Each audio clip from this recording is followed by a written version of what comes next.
Today we're looking at the horns that we have in the showroom, and I'm going to go through each one. I'll play each of these for you, but I just want to quickly go through. This is a Summit Jazz. It's before we had the VGR. It's in excellent condition.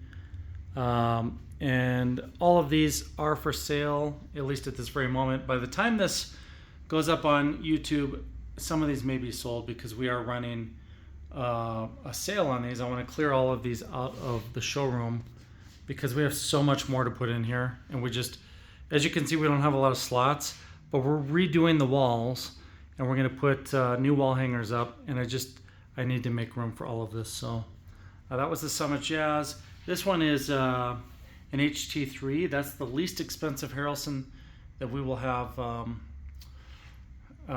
the rest of the year probably. This is another Summit. This one can be considered a Jazz or the versatile model, and it's in polished silver. Really beautiful horn. The next one is a Summit Jazz with the VGR. The last one had the VGR as well, so we can do all the adjustments you normally see me do. We've got a couple bravuras in here. These are prototypes. We sold almost all the prototypes. I'm not sure these ones were on the website, but we do have a couple. Now this one's kind of special. Actually, it's really special. This is the ARP-1 or ARP, Active Research Prototype. That's my personal trumpet. Here's ARP number 2, and this is another one. These are both versions of Muse trumpets. Up here we have the X33, and then let's go into the other little showroom where we keep our trades, and I want to show you what we have in here. So all of these have sold, or they're mine. Oh no, this one hasn't.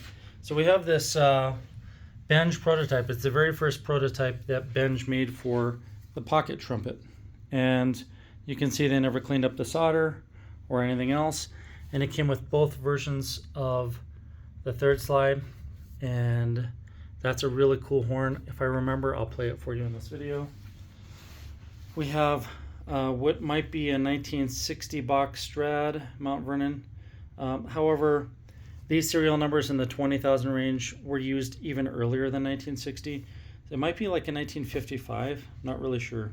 And I haven't asked for the shop card. This is a Stomvie Titan Mahler 4-valve orchestral horn. Here we have a large bore Yamaha Zeno 8345, the Wayne Bergeron 8335 LA, and we have a Jupiter. And that is all we have in the shop at this very moment, but I want to show you each one. Now, because I have so much to show you today, I'm going to go a little bit faster than normal. As you know, I haven't had a lot of time to film very many videos, so it is what it is. We've been getting through all the bravura orders. I think in total we'll have made over 90 bravura trumpets. So that's been a huge project for us. The G5 is getting close to completion, the G4 as well, and I'm working on those as well. So as soon as I finish the bravuras, you're going to see all the G4 and G5 summits, and then some of the last production Muse models in the first generation, and then after that, second generation Muse. I basically just outlined what I'm going to be showing you for the next 4+ months. So I've got this Summit Jazz in brass. There is no date on it. However, the person who traded it in, his name is on the horn, and we'll take that off. But I did look up the build date on this, and despite it being in probably as close to perfect condition as it can be, I mean, obviously he's been playing it, it's from 2011. Kind of blows my mind. And back then we had the Machines tuning slide. This is the first year we offered that, I believe. And that was a fairly lightweight jazz horn. This was considered like the most popular jazz horn in a lot of places. And the reason that happened, I think, is because a lot of jazz musicians came to me. I'm talking like Grammy award-winning jazz players, and they asked me specifically to create a specific kind of sounding horn that worked for them. And I just listened to everybody and did what they asked me to do, and of course tried to make it very resonant and very in tune. And we came up with the Summit Jazz that you see here. And that eventually evolved into the ones that you see on the wall. So you've got two more up here, and they're not that different from each other. They just became more efficient and easier to play. But you can see there's kind of the two different generations. And like I said, we'll take the name off of here. If you purchase this horn and you want something else put on there, we can put Summit Jazz or whatever you want, or your name or signature. But I want to play this for you, and I just can't believe that it's 14 years old and it looks like new. On the bottom it is engraved Minneapolis, USA. On the other side it is hand stamped lead pipe 4 bell 7, and the lead pipe itself is, let's see if I can read it. Oh, that's funny. Must be the lighting in here. Oh, I think it says 4, 3, 4, 5. So it's a 345 Venturi, and it's a number 4 lead pipe. So, and it has really nice agate inlays. So that's what it looks like up close. And I should play it for you.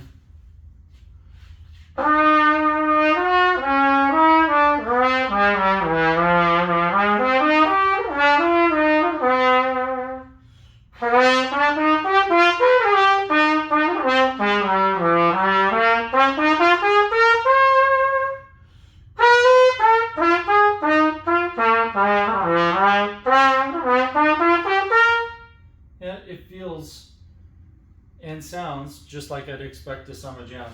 It isn't as efficient as the other ones I'll play in a few minutes, but it's definitely very efficient. I just played 2 of those Yamahas in a previous video, and they're nice horns. They just don't have the efficiency and the resonance that you have here. So this is a bigger mouthpiece. This is Spectratone Blue.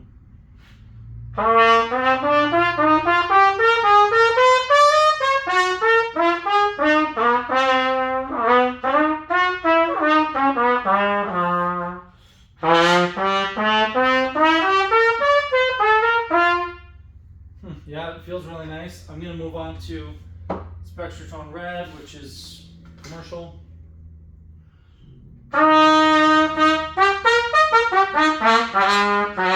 Obviously changes the character of the horn. I have a lot of clients who walk in and they're looking for the sound I just played earlier, and they're playing on a commercial mouthpiece and they're not going to get there on this. So just know that's part of the equation. You need to get the right mouthpiece. But if you're playing more lead stuff, this might work.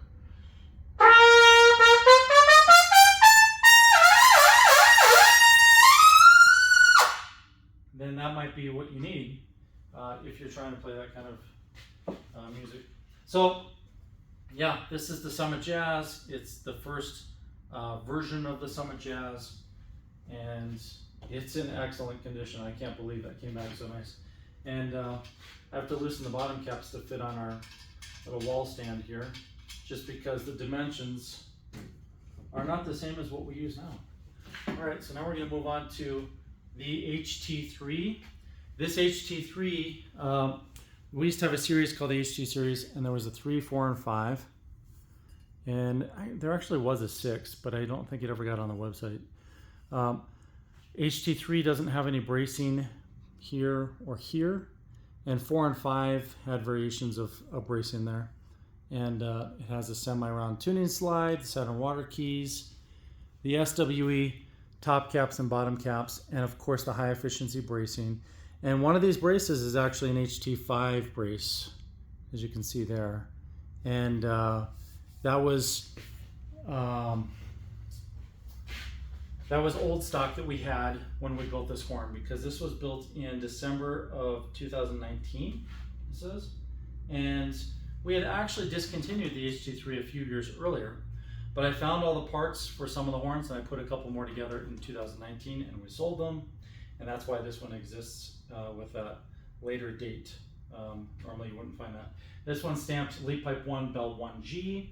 This bell did have some repairs in the bell crook.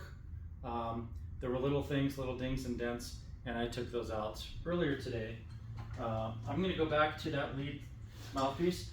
The cool thing about the HT3 is it, again, can do everything, but it's more of a versatile, classical, big band type horn. You can do it in those situations.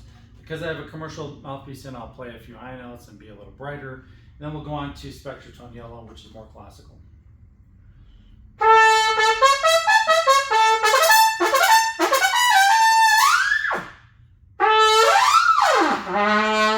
So it is fairly easy to get up in the upper register, and staying up there wouldn't be a problem. It can be punchy and bright, and because we don't have all that bracing and a lot of resonance in this bell, and we conserved a fair amount of energy getting up there, it can peel the paint off the walls.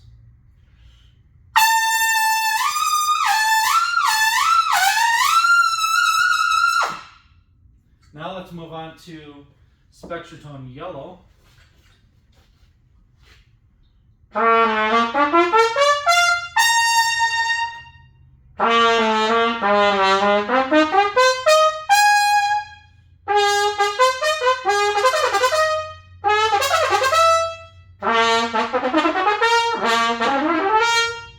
Yeah, that really feels and sounds like a classical horn.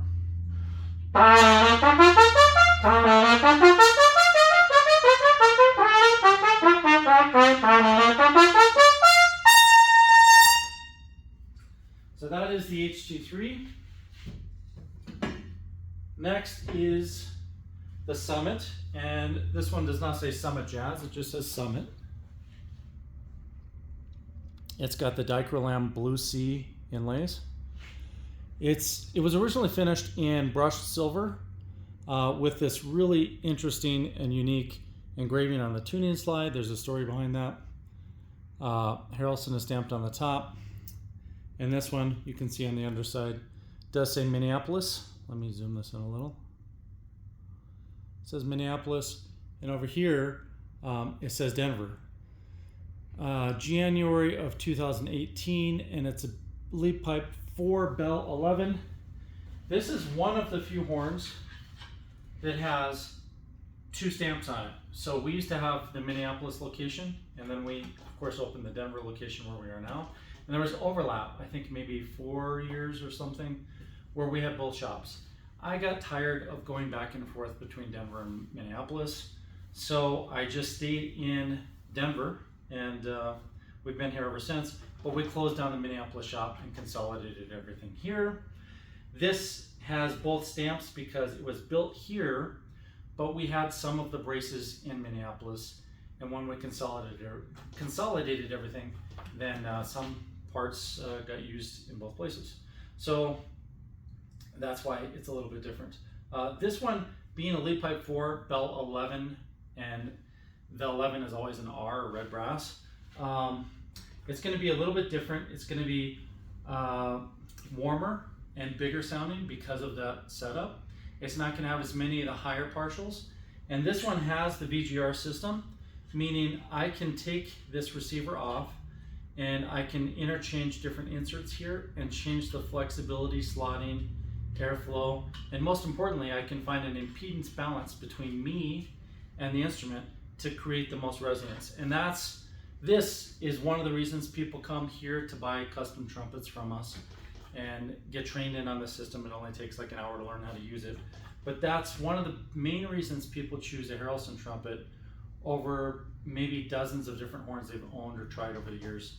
And that's one of the reasons that so many of them only come back up on the market when they trade up to another Harrelson. So the majority of all used Harrelsons in the world are resold by us simply because our clients get full trade credit when they trade their trumpet back in for a new model. Then we give them the original amount. So let's say you bought this trumpet for $7,000. Then in 5 years you said, oh, I want to buy the new whatever it is. We give you that $7,000 back in credit towards the new one, as long as it's in excellent condition.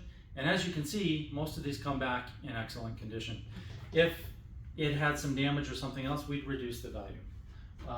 But people come to us and they really enjoy the system because we can teach them how to find that impedance match. And when you get that impedance match, then you get something we call maximum resonance. And maximum resonance only happens when we have the player's setup, in other words, your oral cavity and the way you use your tongue and your lips and your jaw and everything else, and the shape of your setup, with a mouthpiece custom fit to integrate with what you're doing, and the VGR insert that is correct for you, and we have a whole series of those, we teach you how to use them, and how that works with the impedance values in the horn. And it sounds very complicated, and the truth is, it actually is kind of complicated. But we can walk you through it and find the impedance match, typically in 15 minutes or less. But when you have an impedance match, it sounds really, really big and beautiful.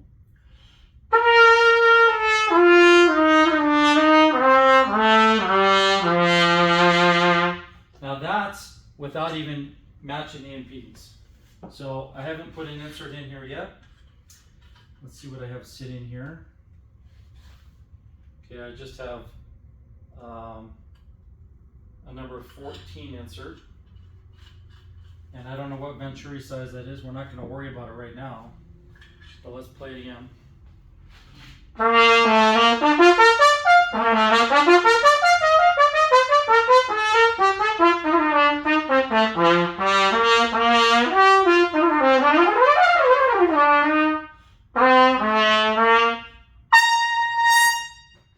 That feels really nice.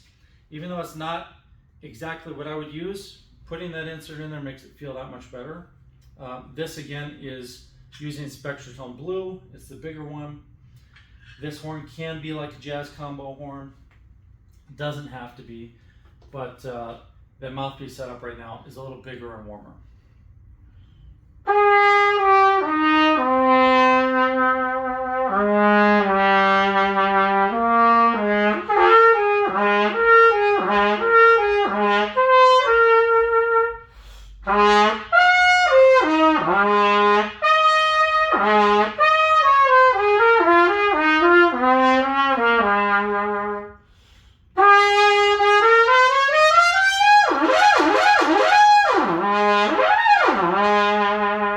That feels nice.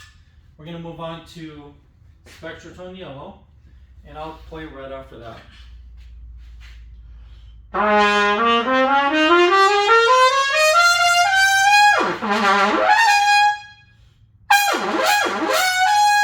So now obviously it's brighter. And Spectratone Red.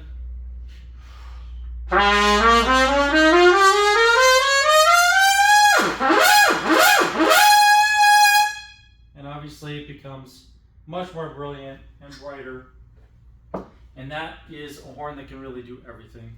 So that is the Summit 411R in silver. The next one we'll look at is the Summit Jazz again. And this one's actually a similar setup. So this one is a 411RX. Almost the same setup as the one I just played. A couple differences. This one has a little more efficient bell crook and tuning slide. And those were CNC machined. So that's something that we utilized for many years, was CNC machining and using CAD design and using very specific software that helps model efficiency and how much energy we can transfer to the bell where we want it to resonate. So that's kind of the proprietary side of things, but it was all designed with the feedback of players in double-blind studies, and then also with computers and modern technology. So we combined all of that. I'll show you this one up close.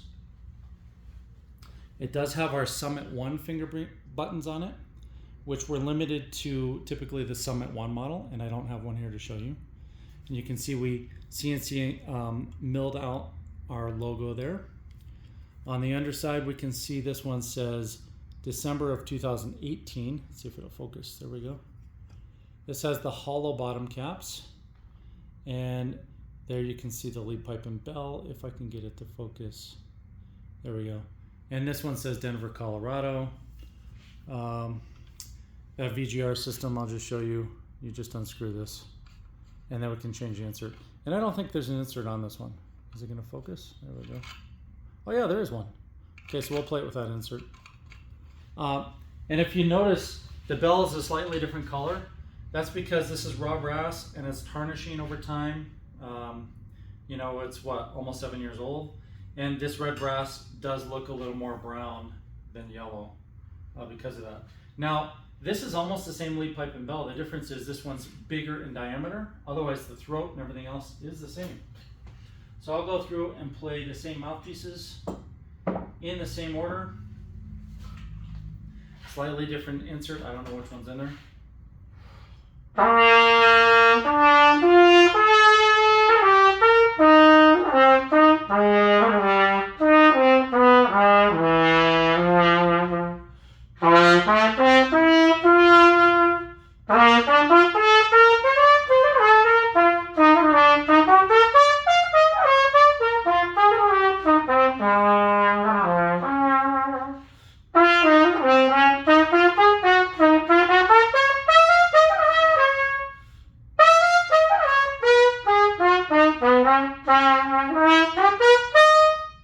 Alright, so it does actually sound warmer. It's spreading out a little more, and I like this insert better. I'm getting a better impedance match. I can feel it and I can hear it.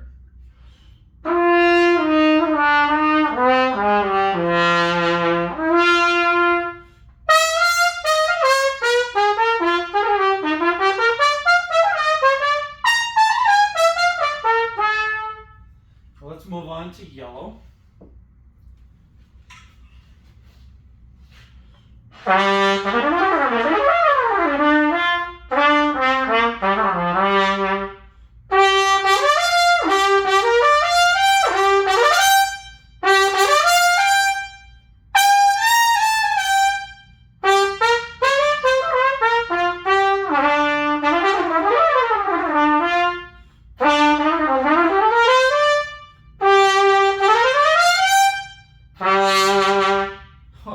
It's just like so very vibrant, and that's with the red brass bell, which technically would create less of that maximum resonance, and because it really mutes some of the upper overtones. But with Spectratone Yellow, man, it just really sounds beautiful. Such a nice, rich set of overtones. Now with Spectratone Red, we're going to lose some of the lower overtones.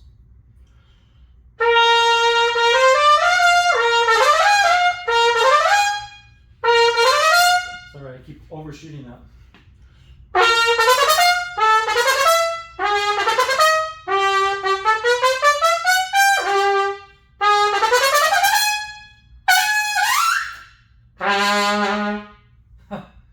Even though it is, like I said, a bell that isn't going to create as much resonance, especially the upper partials, it still zings.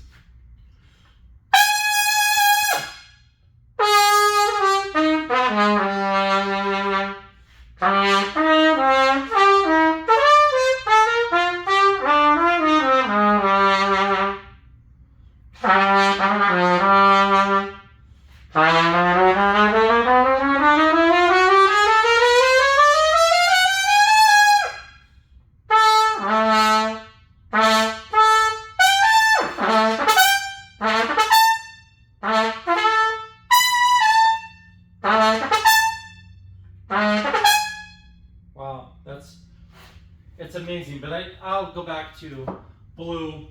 I really feel like this is what this horn wants to hear, what it wants to feel and sound like, is more of a smoky jazz horn.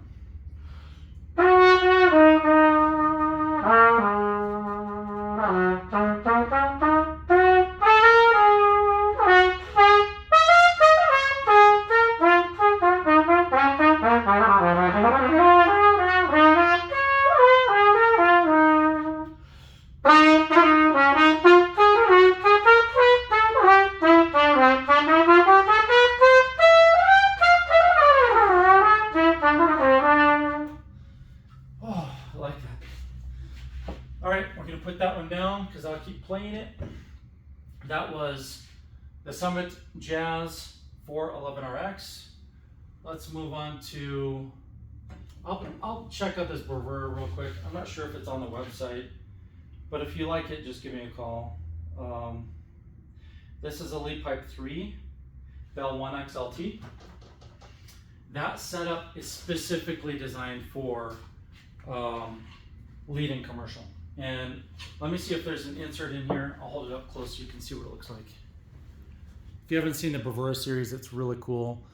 We are using 3D printing in high quality MJF produced nylon.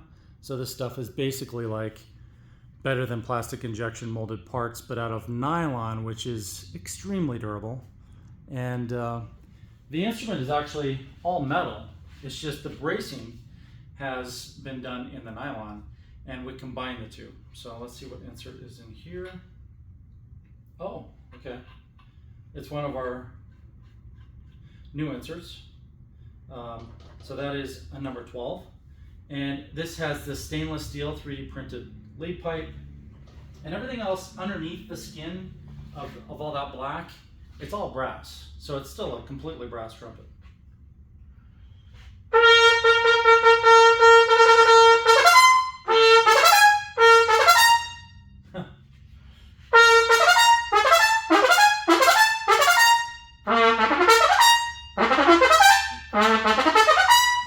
I keep overshooting everything.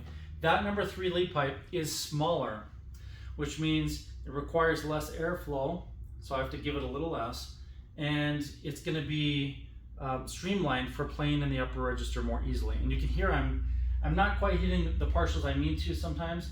A lot of times I'm overshooting them. That's because this is funneling my air into a more efficient airstream for the upper register. I'm not exactly used to it because I just went from a big lead pipe to a tiny one.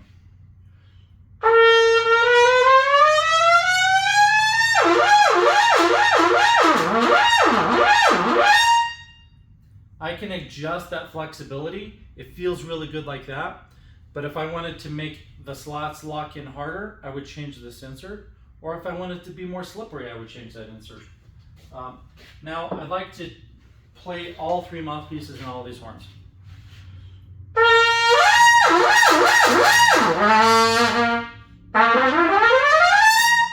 So this is Spectratone Red.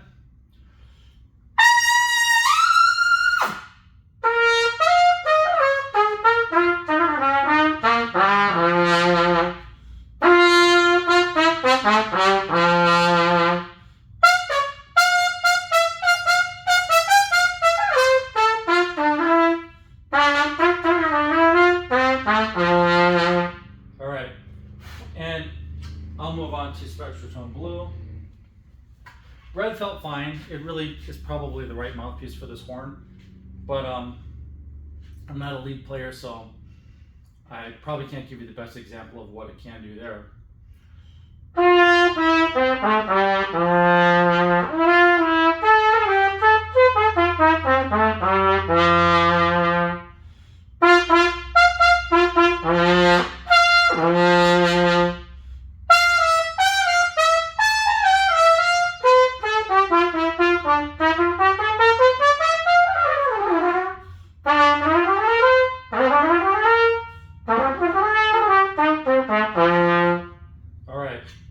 That is the Bravura, which I didn't even intend to pick up. Let me get this water over there. But since it is sitting here, I don't think it's on the website. This one I'm really excited to show you, and I briefly mentioned it in a video earlier, I think on Instagram. This is the active research prototype number 1, and this was a trumpet I built for myself. Let me see if there's a date on it. There is. Okay, it's August of 2024. So, what, 14 months ago I built this trumpet. Some of the parts were actually built years ago. Like this tuning slide, I think I made back in 2016. What I'm holding here is actually a piece of my personal history and the history of our company. And I've debated whether or not I should sell this and the other ARP, active research prototype, that we have on the wall today. Partially because I just like to keep them for myself. And we all have that where we're like, oh, it'd be really nice to be able to keep something for myself. And the thing is, I have a really nice Summit trumpet at home. It's beautiful. I mean, as you can imagine, since I build trumpets It's an amazing horn, and there's no reason for me to have extra horns I don't play. So I feel like it should go out in the world. And also, we just bought a very expensive metal 3D printer, and I'm trying to sell stuff as quick as I can so we can pay that payment down. And this is one of the things that will help do that.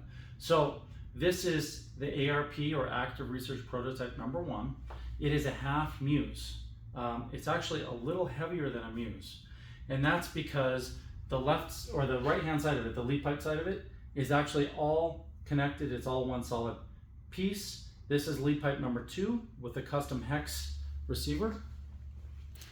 And lead pipe 2 is fairly large, but I can make it feel smaller just by changing the insert, so I don't have to worry about it being too big. It's never going to feel too big.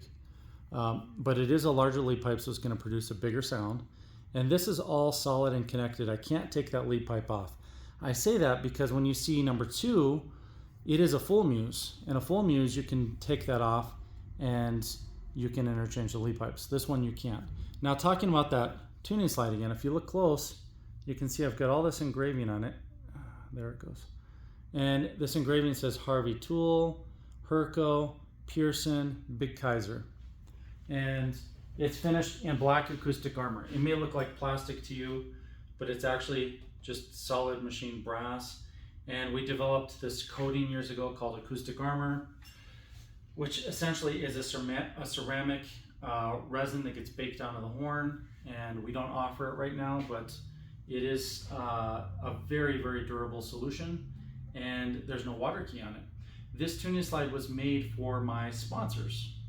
So we've been sponsored by different companies over the years, usually machine tool companies. And because we're one of the leaders in CNC machining and design, especially outside of aerospace and medical and automotive industries, we're kind of in our own little world of doing musical instruments. We've had quite a few sponsors where companies have helped us by improving our equipment or helping us with software solutions, and machining and machine tool solutions, cutters, all kinds of things. We've gotten to test all kinds of cutting edge technologies for years, and we go to this show every couple of years called IMTS, which is the International Manufacturing Technology Show. And it's the biggest show of its kind in North America. It's like always over 100,000 people. I don't know how many are actually there, but it's more than that. And we get featured a lot of times going to IMTS. So this tuning slide was made, I think, for this 2016 IMTS conference. And I used it on this horn for myself because I wanted to actually use it. I had it on a horn that I had built for the conference, and I kept the tuning slide from that horn before I sold it. Long story short, it's been sitting on a shelf for years, and I wanted to make it into something, and I built it into this horn. And this trumpet has all kinds of engraving all over it, especially in the valve set, and it's so fine and delicate you wouldn't even know it's there. But let me hold it up and you'll see. Look right in the valve set. Look at that, it's all engraved. And that's engraved around the curves. It's deep engraving, as bracing has it too. And if I turn it around the other way, it has the deep engraving on this side too. And this one also has some special braces that the Muse didn't get. It has some prototype things, like this is the first trumpet to have a stainless steel lattice structure brace, which is right there. And I don't think anybody even knows about this stuff because I never told anybody. I just built it for myself and played it. On the back side here, the bells are interchangeable. So right now, I have bell 11RX, the same one I was playing, and the bell crook is interchangeable too, so I can pull this off. I just unscrew these little screws here. That one's actually loose, there we go. And I can pull it off and I can change the chokes, and that adjusts the vibrancy of the horn. And there's a lot to say about the ARP horns. If you want to know more, just ask me. I'm happy to fill you in, especially if you're interested in owning one of them. But they are very special horns, and this one I can change the bells and the bell crook and the bell choke, but not the lead pipe. And then number 2 is a full Muse. I can change the lead pipes as well. I still have full control over the VGR, so I can adjust that. And once again, I want to find out what insert is in there, because that's going to change my impedance ratios. Wow, This one is a 350, number 14. Okay, that's pretty big.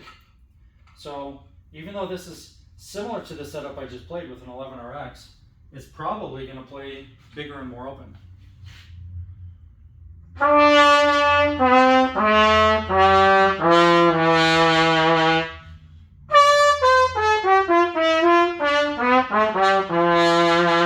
It's way more open.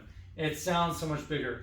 That Venturi is big, the lead pipe is bigger. This is, number 2 is actually one size larger than number 4. And the same bell.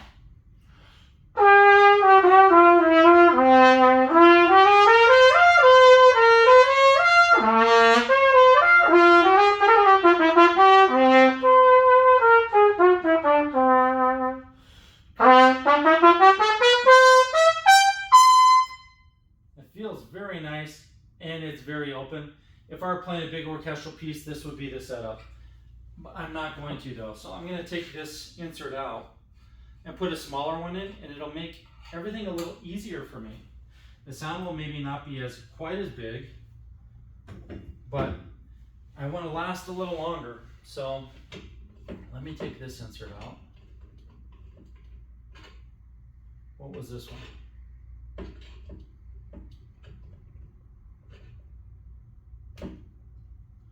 Let's see what it is. A 344 number 8. Okay, that's probably a better choice because this is a 350, and a 350 that just means 350 thousandths of an inch. It's going to take way more air, so 344 will feel better. And remember, on the previous horn, let's see, on that bravura, I even had a different insert, so I can change all day on these. We make hundreds of different variations.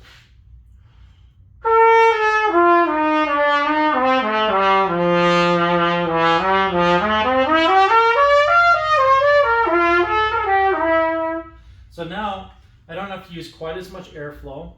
It feels more comfortable if I'm going to play longer phrases. It's not that quite as big and robust. It sounded like an extra large bore a minute ago, and now it sounds more like a large bore.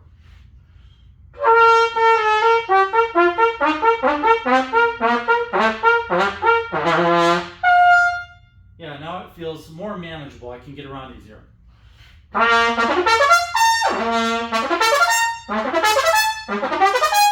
That would have been harder with the other insert.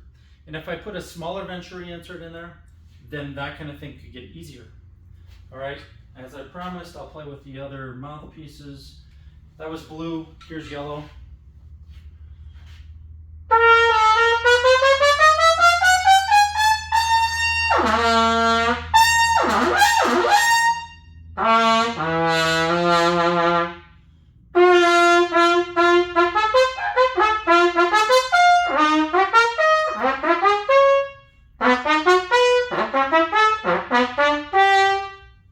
Okay, that does sound kind of middle of the road. And then spectral tone red.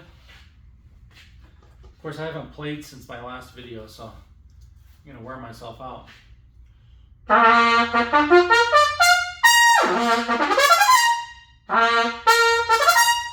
Right, that feels very, very solid.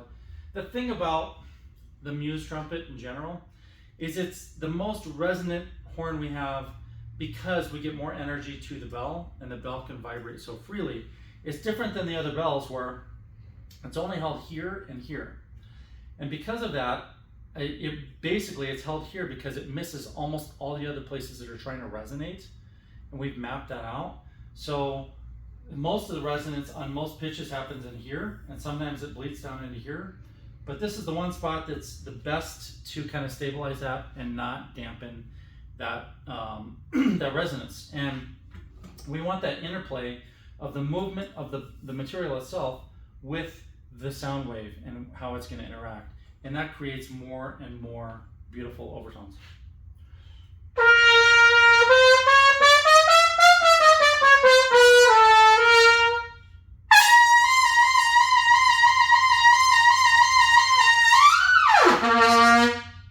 Yeah, that definitely is creating a lot of overtones.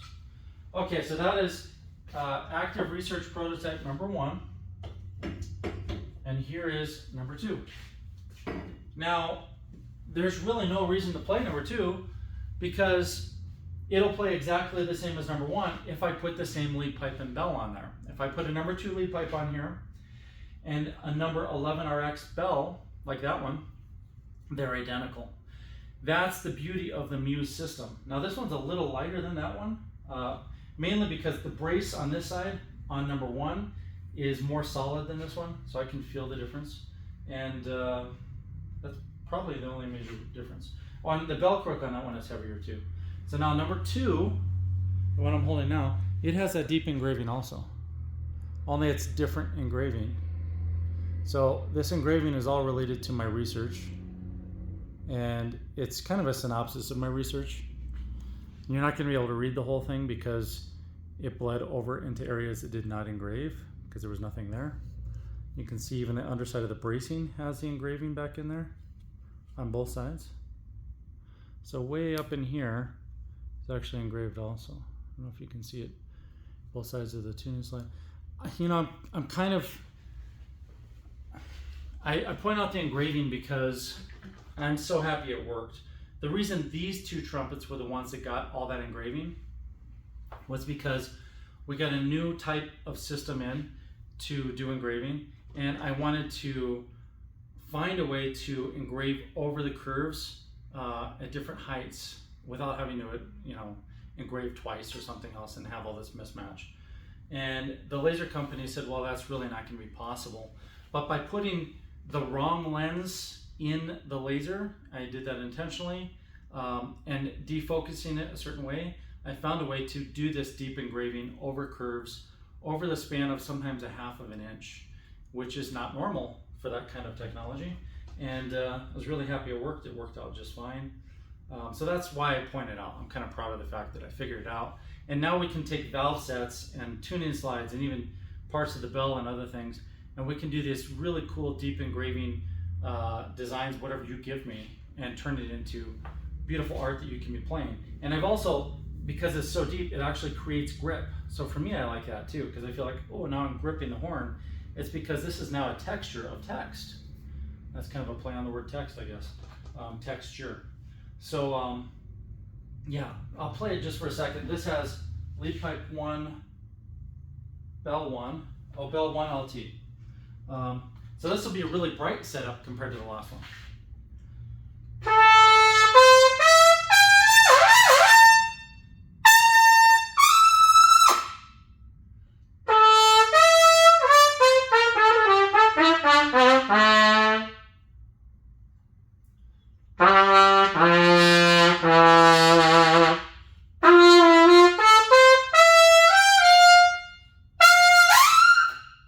All right, so that's Spectre's on red. Here's yellow.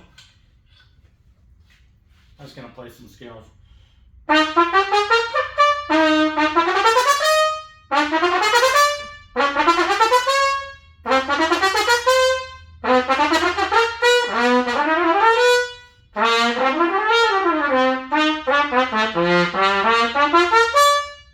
That's yellow, and here's blue. Obviously it's brighter. I mean, it's like hurting my ears, it's so bright.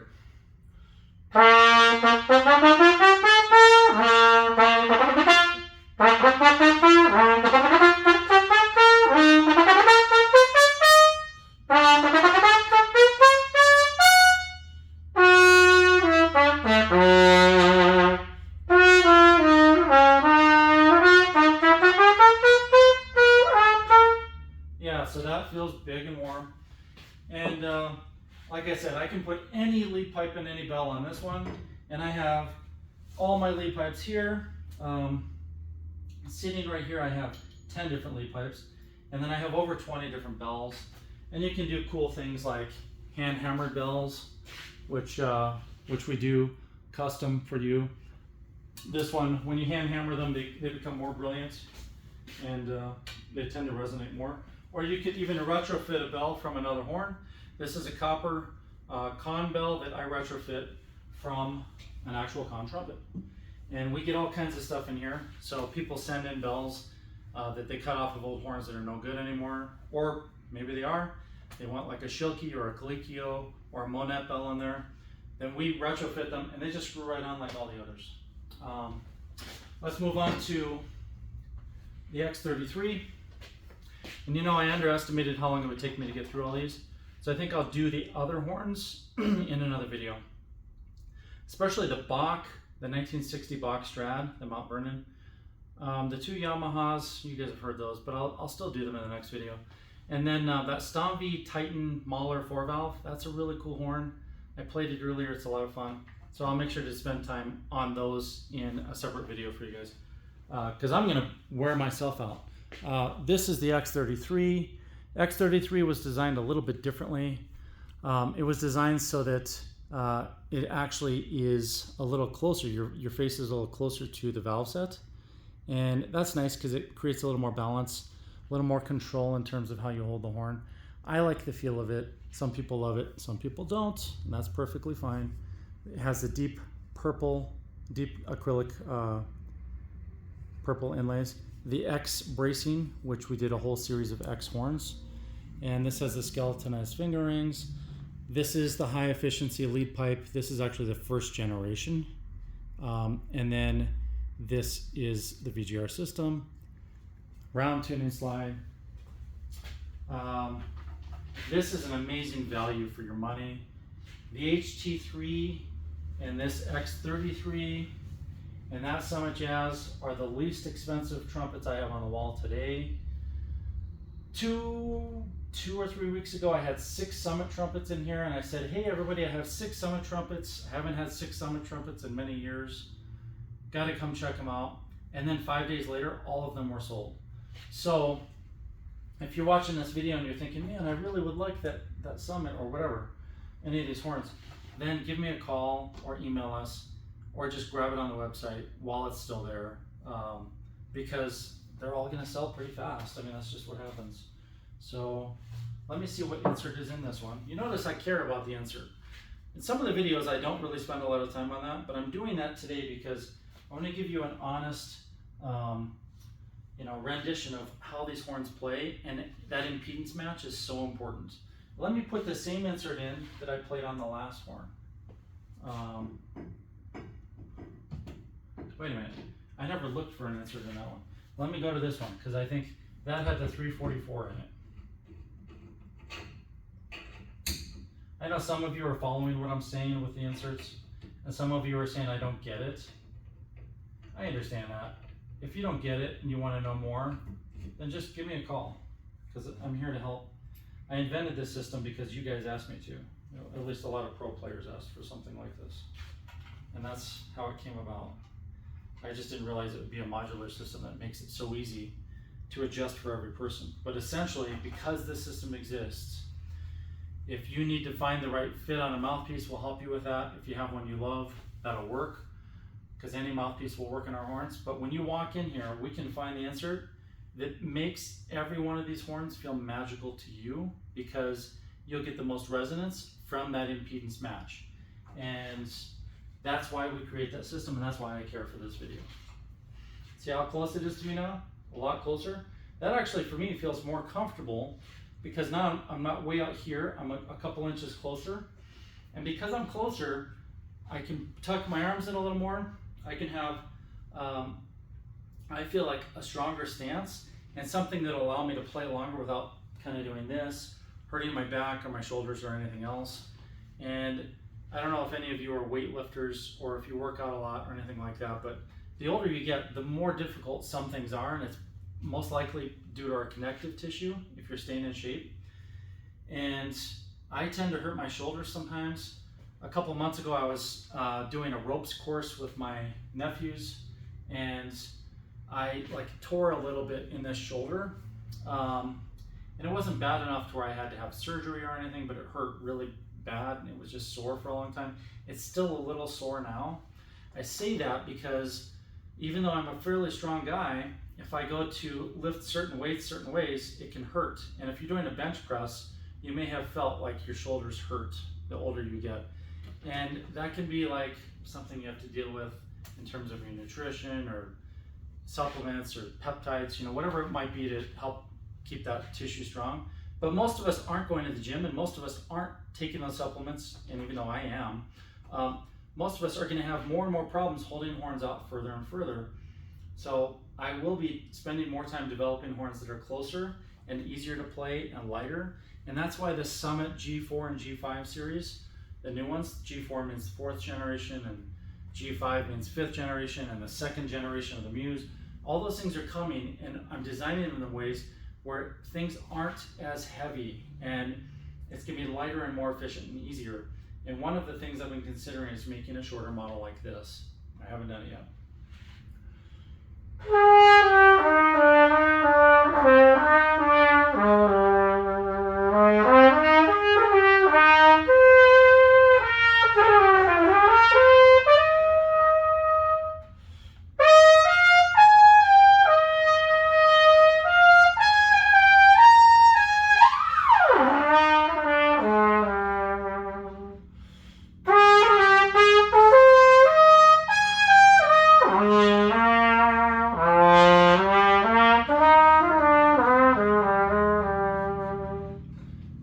Really nice.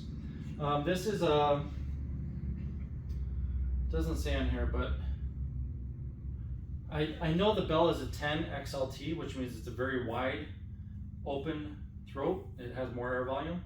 The X means it's bigger in diameter, and the LT means that it's lighter weight. I do not remember what lead pipe is on there though. I think maybe a 4 or a 2. Honestly, I don't know. But if you go on my website, X33, it's going to say what it is.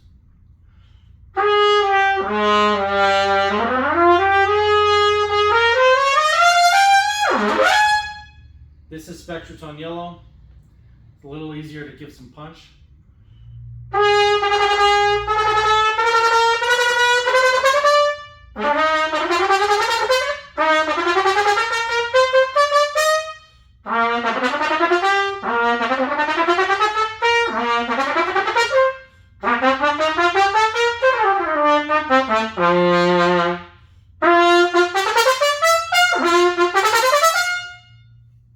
Let's move on to red. A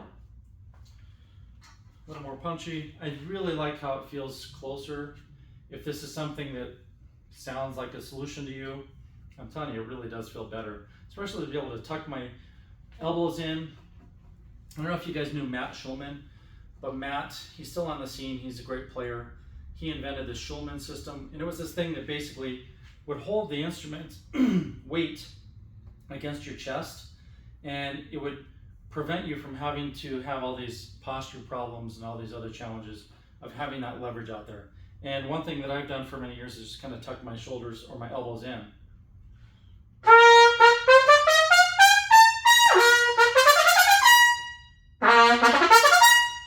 And that just feels really comfortable to me. So if you have those problems where you feel like it's just too much leverage or too much weight, even though this is slightly heavier, it feels lighter.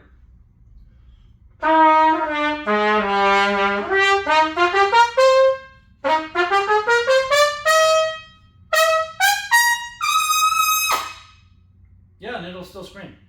Okay, I know you guys will have questions. Let me put this back up on the wall. We covered a lot of different horns. Let's see, 1, 2, 3, 4, 5, 6, 7. We covered 8 horns. There's one more bravura I didn't touch on. We didn't do the other horns in the other room. I'll do that in the next video. I know you'll have questions, and if you're thinking of purchasing one of these horns, because we are selling everything in the showroom right now and I'm going to redesign it, then give me a call. My number is 303. Oh, got an ambulance. 303-657-2747. Jen or Christine or myself are happy to answer questions. If you want to talk to me personally, because you have questions you want to hear from me, you want to hear answers from me, or have a conversation, just request that, and Jen and Christine are happy to hand the phone off to me. It is Friday. I will be around Saturday, so you'll probably see this Friday night. So if you want to call on Saturday and you have questions. But I'm just saying that because I know these are all going to sell really fast, and I get so many calls on Monday or Tuesday where people say, I really wanted that horn, but it's gone. And I'm like, well, there's only so much I can do, because we do all this work to make them right here. Must be something serious out there. When we do get them in, and we have them on the walls, and we finally say, all right, here, this is what we have, because I've been kind of getting these the last few days, then usually people see it and they buy them. And I just, I feel bad when somebody says, I really wanted that one. It's the one I was hoping to get. Hopefully the right people end up with the right horns, right? But I'm here to help you. Thanks again for watching. I really appreciate your comments. I always forget to say push the subscribe button on YouTube because I'm not an expert at that. But I really highly encourage you to come visit me here in Denver, Colorado. I'm happy to pick you up at the airport and give you a tour of the shop, show you how we build our horns. You can meet our whole team, and maybe we can grab lunch and you can try some horns and go home with something you really love. Thank you. I'll see you next time.